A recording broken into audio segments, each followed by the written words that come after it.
تعلیمات شرعیہ نیوز میں خوش آمدید۔ ویڈیو دیکھنے سے پہلے آپ سے درخواست ہے کہ آپ ہمارے چینل کو لائک کر کے سبسکرائب کریں اور ساتھ دیے گئے بیل آئیکن کو کلک کریں تاکہ آپ کو اسلامی معلومات سے آگاہی حاصل ہو سکے۔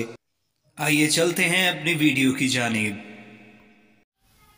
حضرت عبداللہ بن مبارک رضی اللہ تعالیٰ عنہ کا فرمان ہے، آدمی جب تک علم کی تلاش میں رہتا ہے تو وہ عالم ہوتا ہے، اور جوں ہی وہ خود کو عالم سمجھنے لگتا ہے تو جہالت کی تاریکیوں میں چلا جاتا ہے۔ اور حضرت فضیل بن عیاض رضی اللہ عنہ ارشاد فرماتے ہیں، مجھے 3 شخصوں پر بہت رحم آتا ہے۔ نمبر 1، قوم کا سردار جب ذلیل ہو جائے،